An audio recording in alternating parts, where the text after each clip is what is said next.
Gracias por acompañarnos en este diálogo con David Santalla. Rubén, ¿por qué elegimos invitar esta semana a David? Yo creo que hay que hacerle un homenaje en vida, como dice el poema, en vida, hermano, a una institución del teatro, de la cultura, de la comedia en el país, don David Santalla. Lo vemos en la televisión, lo vemos en el cine hace años con mi socio, y ahora un poco reconstituyéndose después de un triste momento que sufrió en 2015, ¿no? Bueno, en vida harán muchísimos homenajes, porque veo a David delgado, con humor, con entusiasmo. ¿Qué cremas usa? Lo veo muy bien, lo veo igualito. Me jalo el cutis en la espalda. Ya veo. Gracias por todo esto. 55 años. 55, este año ya va para 56, ¿no? ¿Usted tenía la idea desde pequeño de dedicarse a lo que se dedicó? ¿Dónde se da el viraje importante? Mi padre era, pese a ser militar, pero un militar no está reñido con los actos culturales, ¿no? Y le gustaba mucho el teatro, como él estudió en Francia, y en Francia hay mucho teatro. Sin ir lejos, en la Argentina, nomás en Corrientes hay como 30 teatros, ¿no? Sí. En Bolivia habían teatros, pero se han vuelto tiendas de venta de ropa y todo eso, ¿no? Hemos ido para atrás en ese aspecto. Yo tuve una entrevista con el primer mandatario, y a las 5 de la mañana en el Palacio. Y le expuse el problema, que el teatro no es un artículo de compra y venta, la cultura no es artículo de compra y venta que se puede guardar en una vitrina un año, de repente lo compran o no. No, esto es un artículo de uso permanente. En una oportunidad me dijeron, pero ¿y qué hacen los artistas? ¿Qué cosas producen así? Me molestó la pregunta, pero tuve que sonreír. Y dije, el arte produce un alimento. ¿Cuál alimento? El del alma. ¿De qué está orgulloso un pueblo? ¿De los focos que tienen los postes? ¿De un arbolito que crece? No. Está orgulloso de su cultura. De su identidad. De su identidad. Pero usted se desvió de su papá. ¿En qué momento? Y mi padre me llevaba a los acontecimientos, yo lo acompañaba y hacía comedia. Y presentó, por ejemplo, una obra que se llamaba Militares ni en pintura. Sí. Y lo dieron en colegio militar también, todo eso. En Santiago estuvo 3 años en cartelera. La gente de SACH, Sociedad de Autores Chilenos, ¿cómo puedo decir? Le ofrecieron la amistad y todo, porque él estaba desterrado allá. Es una costumbre de la democracia boliviana desterrar a los que no piensan igual. Y entonces el teatro es comunicación social. Es una forma de leer un libro que no tiene hojas, pero tiene la cuarta dimensión. La cuarta dimensión. Se abre el telón, se abrió el libro y los personajes cobran vida. Esa es mi descripción de lo que es teatro actuado, ¿no? Y en general todas las... ¿Usted toma la decisión? El escenario, pues, es un elemento muy importante en la formación cívica, cultural, emocional de un pueblo, ¿no? Mostramos todas las debilidades, incluso porque un pueblo necesita la autocrítica para saber si está bien o no. Su papá militar no quería que su hijo sea militar, abogado, médico. Es lo que los papás durante muchos años quisieron que seamos los hijos. Claro. Pero no, yo indirectamente estaba leyendo el libro que me dejaba mi padre con la experiencia. Yo veía obras de teatro constantemente. El teatro antes estaba en un nivel muy importante, pero vino la radionovela y empezó a bajar, pero nunca muere, porque también tiene más de 6.000 años, ¿no? Desde Grecia. Y después vino la televisión, otro golpe casi mortal al teatro, pero el teatro es la base de las actuaciones, la formación teatral. Yo hablo del área donde yo estoy, ¿no? Sin embargo, como decía Rubén, ha tenido muchísimos personajes en el ámbito teatral, pero en el cine ha sido, para mí, uno de los actores que ha logrado pasar sin turbulencia, porque uno se da cuenta, ¿no? Cuando es muy impostado, cuando habla muy fuerte, uno dice, no, es que es actor de teatro, no da para el cine. En el caso de David Santalla, decía, no he sentido yo esa turbulencia, tiene un papel entrañable en el cine, el personaje más querido para mí en el cine, que es ese camionero en Mi socio, ¿no? ¿Ha sido difícil pasar al cine? No, porque la base es el teatro. Otra cosa es que hay que saber actuar para el cine. Y con gente como Eguino, Agazzi, el padre Espinal. Claro. Mi socio, bueno, el director fue Paolo Agazzi, ¿no? Claro.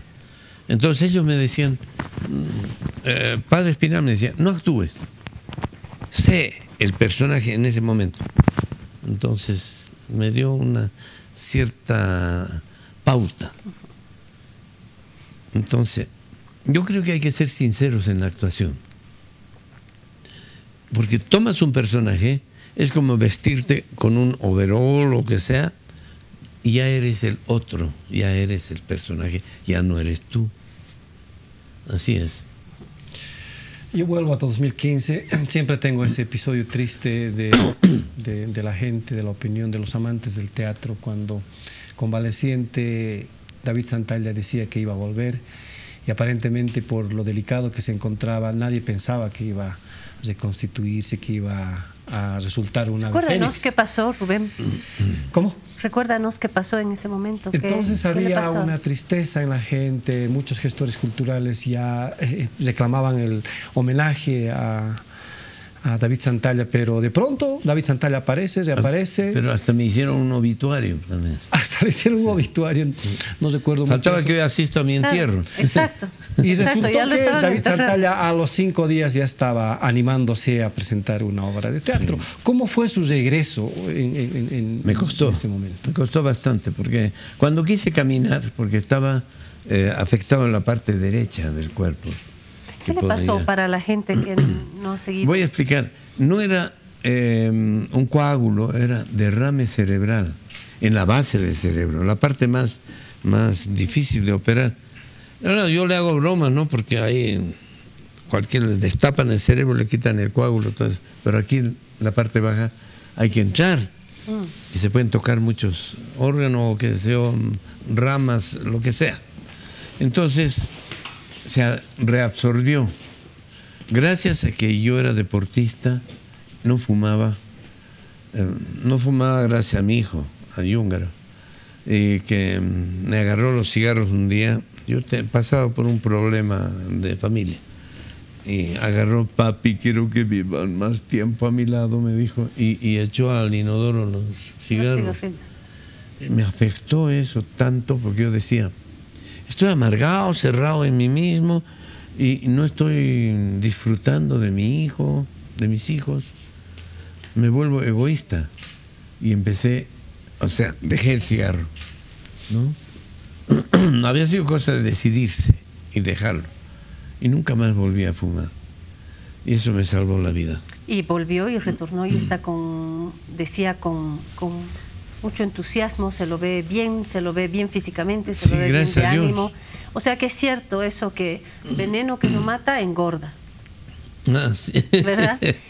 David, ¿cuáles son, digamos, sus 3 personajes más queridos, más entrañables, mejor logrados? Ay, tengo 56 hijos. Y todavía esta mañana nació otro hijo. Es un personaje bien paseño. Pero después ya lo voy a elaborar mucho más, porque hay que crearle el perfil. Principalmente porque la gente lo reclama. La Emilia. La Emilia. La abuela. En Redoncio. Antes era el negrito Dominguín, que tenía un problema porque se ha hecho sufrir tanto al hombre de color que llegaba un momento en que yo no quería participar de esa injusticia. Lo dejé a un lado porque quería que venga un afro a interpretar eso, yo le iba a enseñar a actuar, pero no vinieron. De todas maneras, yo fui, me contacté con ellos, son mis amigos, excelentes personas. Y bueno, esa es otra materia de análisis también, ¿no? Pero estaba con Emilia Enredoncio Toribio, y después había otro que era por los dedos. Yo ensayaba con los dedos.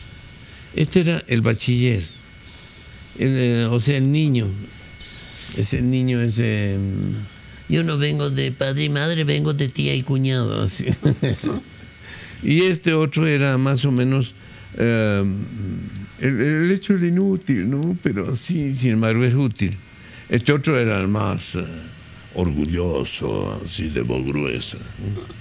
Este otro era el acusete, porque siempre estás con... ¿no?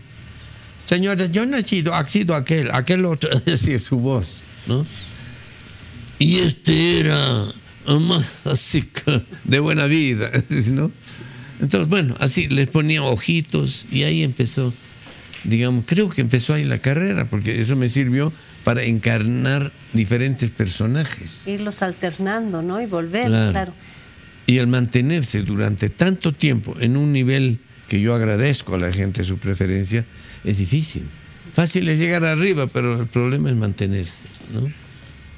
¿Y la obra más emblemática de su carrera?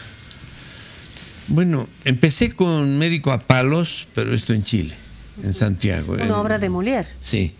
Molière era un autor popular, pero ya se volvió clásico con el tiempo.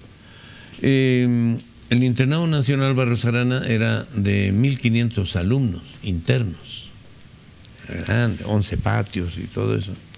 Pero en la época de Pinochet parece que ahí primaba mucho la idea más de carácter socialista, etcétera, y ahora está hecho ruinas el internado. Me da pena, que ahí era parte de mi vida que he vivido. En Santiago me ha dado mucho, porque yo me sentía de allá nomás, ¿no?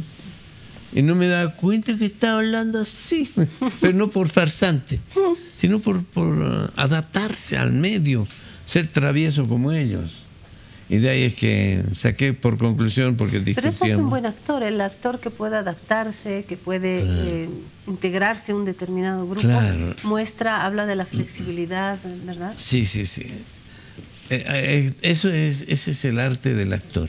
Exactamente. Saber adaptarse y ser esa persona, ¿no? Aunque hay diferentes corrientes, como Brecht, que dice que no tienes que identificarte demasiado y que se deben ver las luces del escenario, etcétera, ¿no? En fin, a mí me gustaba mucho Papini y Stanislavski. La mayoría siguen Stanislavski, aunque ha variado en la última etapa. Yo me quedo de su vida con lo que usted dijo de Espinal, que hay que convertirse en el personaje, ¿no? Sino con qué sinceridad va a actuar, ¿no? Y convertirse y respetarlo, porque también ahora, en estos tiempos de si uno discrimina o no, me imagino que habrá participado de alguna polémica sobre la Emilia, ¿no es cierto? Claro. Me imagino que en algún momento se dijo, no, pero interpretar así, burlarse de una mujer de pollera. Hacer humor no es burlar. Exactamente. Es simplemente mostrar el lado alegre de ese personaje. Encarnarlo. Sí, encarnarlo. Pero se debe respetar al personaje. No hacer cosas que no hace ese sector de sociedad para no herir la susceptibilidad de la sociedad. Retratarlo, ¿no? Claro, solamente es un retrato, ¿no? Y la Emilia la ha vuelto rebelde. Rebelde. Porque es la salustiana. Es la salustiana. Y rebelde porque a veces los patrones son bien torpes con la empleada. Sales todos los días, desde ahora vas a salir solamente el jueves, porque el domingo te necesito, así. Es la esclavitud con sueldo, ¿no? Entonces muchos me han dicho, no, pero este rojo es este. Me dicen, no, no necesito colores. Entonces, después, Toribio es también otro actor, o digo, personaje rebelde. Era la sátira a los dirigentes. No conozco un dirigente que esté pobre. Bueno, ese es otro tema. Y La Salustiana es trabajadora del hogar, trabaja, Claro. es desempleada, siempre. yo ¿no? le decía así, gerente de hogar. ¿No? Entonces, pero antes, cuando no había justicia social, era pues debut del joven, ¿no? Era víctima. Sí, pero además la Salustiana no es un personaje de aquellos años, es un personaje que hoy, cuando vemos algunos spots del ministerio, no me acuerdo el ministerio en este momento, pero tuvimos una campaña, ahí está, tienen imágenes de la Salustiana. Sí. Ella misma vuelve, ahora que no teníamos agua en estos últimos meses, y llega a darnos consejos también. Sí. Entonces es un personaje que está ahí, ¿no? Es actual, es vigente. Claro, es Está vigente. atémpora. O sea, no pertenece a un tiempo, a una etapa, pertenece a más allá, ¿no? Es crear personajes que la gente se identifique. Porque ¿qué es lo que hace el teatro? La gente va, se sienta, ve el escenario y ahí está su identidad en alguno de los personajes. Ahí entonces se está jugando un poco con el derecho de identidad que tiene un pueblo, ¿no? Y si matamos esa identidad, como pensar solamente lo que es extranjero vale, ¿no? Eso no.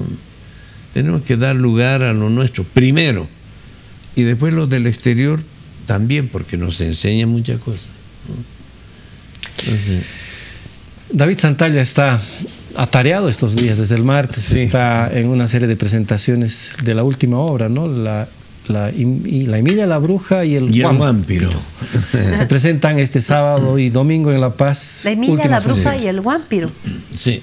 Estos días el público ha ido y se ha reído bien. Nos contagian la risa a ratos. Sí. Es que yo soy travieso. Se me ocurre una cosa y lo digo. Somos, como se dice en España, que hay que tener salero, ¿no? Pero aquí tenemos sal y pimienta más, ¿no? Así como dicen pluma, papel y tinta, entonces sal, pimienta y buen gusto. Entonces, pero sin cosas que puedan avergonzarnos. El humor es algo, un equilibrio, es una cuerda floja. Está sonando su despertador. Esto quiere decir que usted se duerme hasta hasta mediodía, que estaba sonando su reloj. Sí. Ay, hostia. No sé cómo controlarlo eso. David. Antes me levantaba a las 12 para tomar desayuno.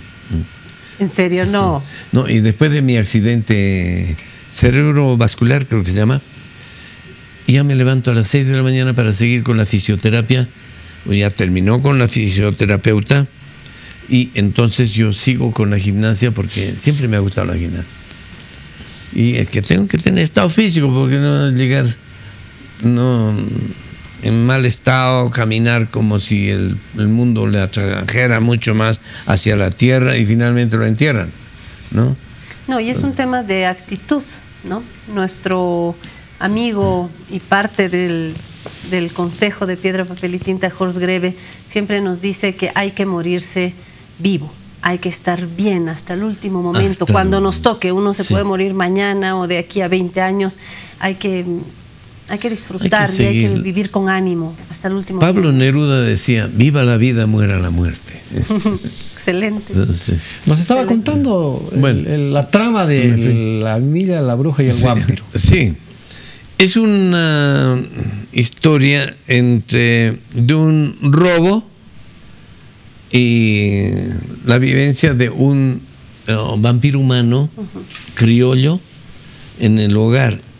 Y justo en ese hogar hay un juego de una herencia, una abuela, ¿no? Yo hago la Emilia, hago la abuela y hago en Redoncio. Y la gente ha aceptado ese contrato tácito en que yo soy en Redoncio, pero no soy yo. Yo soy la abuela, pero tampoco soy yo. O sea, es difícil lograr eso, pero lo logré. Gracias a Dios. Y la relación, las veces que yo me he cruzado con usted en la farmacia, en el aeropuerto, es una persona que está relacionándose con la gente, no es ese actor que quiere pasar desapercibido, que huye de la fanaticada. Sí. Al contrario, respondiendo, actuando. Cada momento, todo el tiempo está actuando y todo el tiempo está haciendo humor. Y no es fácil hacer humor, se necesita más inteligencia. Alegría. E inteligencia también, sí, para hacer humor. Sí. digamos, hay que tener entusiasmo, ¿no? Sinceridad. Yo tengo un personaje, por ejemplo, en Redoncio, que es el típico del que está cohibido, así, y mira con alegría, alegría. O sea, sin sabor, ¿no? En cambio hay otro personaje que es todo lo contrario y que es tal vez bien entusiasta. Y que yo personalmente no sería así. De repente soy como el otro, ¿no? Pero cuando tengo que actuar, tengo que ser cualquiera de ellos, ¿no? Y son 56 personajes que durante tiempo me han hecho vivir la escena. La gente, gracias a Dios, no se ha aburrido porque he ido renovando personajes, ¿no? Ahora tengo que encontrar un personaje sucrense porque ahí ha ido mi corazón. ¿Cómo es eso? Bueno, uno encuentra el complemento. Sandra se llama ella. Entonces, así es. La vida es así. Así que una sucrense. Me está diciendo que está enamorado. Claro, pues el que no vive con amor prefiere nomás que entre al cajón, pues. Exactamente. ¿No? Mi papá siempre dice que hay que... ¿Ah? Mi papá siempre me dice que hay que patear al arco hasta el último minuto. Mi papá se casó 3 veces y en su tercer matrimonio me dijo: hija, hay que patear al arco hasta el último minuto, porque el último minuto se puede meter gol. Isabel Allende, a los 75 años, ha encontrado un amor que está vendiendo sus 4 cosas en Nueva York para irse a vivir con ella. Eso nos tiene que rejuvenecer 50 años. Nos tiene que dar mucha alegría, ¿no? Ahora que si se ha casado más veces, entonces renovarse es vivir también. ¿Y quién es la merecedora de su corazón? Sandra se llama. Sí. Y bueno, no tengo ningún ambaje porque ya no quiero conquistar a nadie más. Ahí está. Me ha dado mucho apoyo, me ha hecho vivir la vida, sentir otra faceta de la vida donde la realidad es la que vivo ahora, ¿no? Entonces ya trabajamos juntos, hacemos proyectos, etcétera, y también el elenco, los muchachos del elenco son gente que se pone a trabajar en muchas cosas. Antes los actores, no, yo no soy de decoración, no, yo tampoco soy utilero. En el teatro todos tenemos que ser todo, porque si no, ¿cómo queremos dirigir después? Claro. ¿No? En radio era así. Antes trabajábamos, empecé en Radio Amauta, ahí, con Lucy Saavedra. Ella nos daba los libretos para que interpretemos radioteatro.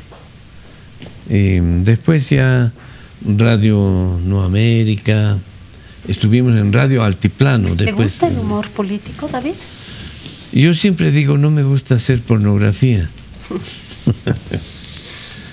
Todos tenemos una idea política, todos somos políticos. Absolutamente. ¿No? El que dice, no, yo no soy político, al decir no, ya está diciendo que es político. Ya tiene una posición política.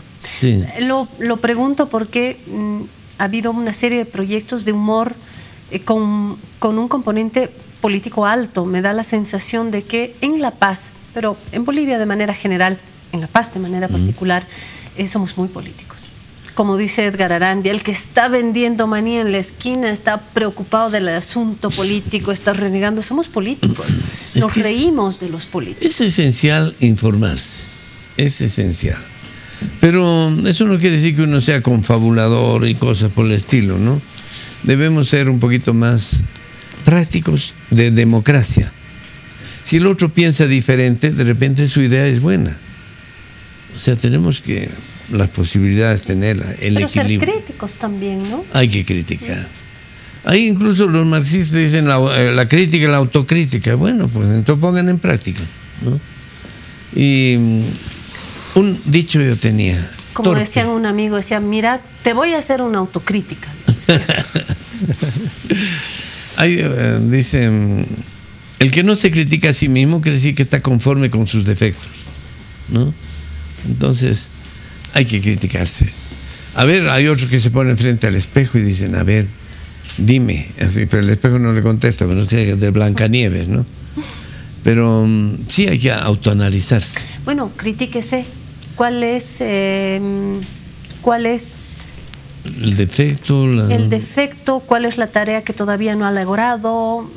¿Qué faltó? ¿Qué faltó después de 55 años de carrera? Lograr tener un teatro propio. Un teatro donde podamos hacer experimentos, pero con la comedia. Experimentos en el escenario, para que la gente conozca otras facetas más que faltan todavía. Ojalá lleguemos a eso, que los artistas tengan su propio local donde no haya farra, haya arte. Nos vamos, Rubén, a menos que tenga algo pendiente con David. No, le damos la oportunidad a David para que invite a su público en estas últimas funciones de su obra. Bueno, sábado y domingo nomás, así que tanda, solamente tanda. La Himilla, una bruja y el Guámpiro. Está para reír.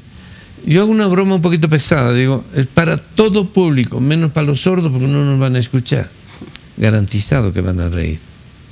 Gracias por esta oportunidad. Gracias, David, Gracias, por David. su tiempo y por el trabajo.